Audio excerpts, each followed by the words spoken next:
బైబిల్లో చూస్తే కలిగి ఉన్నది ఏది ఆయన లేకుండా కలగలేదు, సమస్తం ఆయన కూడా కలిగి ధనవంతుడు ఆయన. మనుషులను అందరికీ ఇచ్చాడు యేసుక్రీస్తు ప్రభు. పురాణంలో నీవు కూడా చదివింటావు.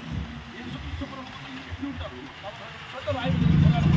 ఇవాళ చదువుతున్నావు లేవు నాకు తెలియదు, కానీ నేను మాత్రము బైబిల్ చదివినాను, అన్నీ చదువుతున్నాను. చదివి నేను లాస్ట్ నిర్ణయానికి వచ్చేది ఆ మరణం తప్పించుకోలేదు. కానీ ఈ శరీరం కోసం పూటి కొరకు పోటీ విద్య చేస్తున్నాను. కానీ పూటి కొరకు పోటీ విద్య చేసే నీవు ఒకరోజు మనం విడిచిపెట్టి వెళ్ళిపోవాలి. ఒకరోజు ఐశ్వర్యం ఇవన్నీ విడిచిపెట్టి ఆ మరణంలోకి పోతే ఈ ఆత్మ చెప్పుకుంటారా? చేతుకుని చూడు, గోవా, గుట్టిగా, తమ్మ, హత్య, దాచ్య, భూకుడి, మందు తాగుతాం. అరే మా గెలవడి అంటాం, అదే అంటాం, ఇదే అంటాం, తిరుగుతాం. అందుకే చెప్తున్నాడు, ఏమి మనిషి పాపం ఇలా చేస్తుంటే నోటి ద్వారా, హృదయం ద్వారా, తలపు ద్వారా, అంతరంగం ద్వారా, అభియోగం ద్వారా పాపం వల్ల చుట్టిస్తున్నాం. జాగ్రత్త పట్టబోతున్నాం. ఎన్నో రీతులుగా మనం పాపం చేస్తున్నాం. కానీ ఆ పాపానికి ఎవరు ప్రక్షాళన చేస్తారు?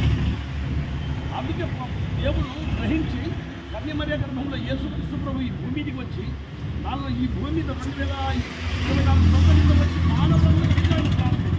ఆయన పరిశుద్ధుడు, పవిత్రుడు. యేసుక్రీస్తు ప్రభు ఏ పాపం చేసి సవరించాడు. నాలో పాపం ఉందని మీలో ఎవరైనా నిరూపించగలరా అని సవరిస్తాడు. అందుకు యేసుక్రీస్తు ప్రభు మానవులు వెళ్ళాల్సిన మరణించి పాతాళంలో, అగ్నిగుండంలో వెళ్ళాల్సిన ఈ ఆత్మలను వెతికి రక్షించారు. అందుకే ఒకరు లోకమంతా సంపాదించుకుని తన ప్రాణమును పోగొట్టుకుంటే ఏం ప్రయోజనం? ఏమీ ప్రయోజనం లేదండి దేవుని వల్ల. అందుకే యేసు ప్రభు కాలము సంపూర్ణమై ఉన్నది, దేవుని రాజ్యం సమీపించి ఉన్నది, అందరూ అంతటా మారు మనసు పొందండి. ఈ భూమి మీద వచ్చి మొట్టమొదటి సువార్త యేసు ప్రభు ప్రకటించారు. ఈరోజు రాష్ట్రంగా ఏంది? మంచి మాట, చెడ్డ మాట కాదు. గోవా, గుట్కా, తంబాకు, తిను, వీడి తాగంటే తప్పు మాట. ఏం నీ డబ్బులు పోగొట్టుకోమంటే తప్పు మాట. ఏం భయ్? దేవుడు అది ప్రేమించాడు, నేను ప్రేమించాడు. ప్రేమించి నీ పట్ల ఆయన ఎంతగానో ఈ రాత్రి కూడా ఈ సత్యసువార్త, నీ ఆత్మ అది అగ్నిగుండంలో నరకములు వేలాడుతుంది. అందుకే దీపగుండంగానే ఈ వేళ ప్రాణముండని ప్రభు నేను పాపి నన్ను క్షమించు, నా కొరకు శిలువలో రక్తం కార్చేవా, నా కొరకు మరణించేవా అని నీ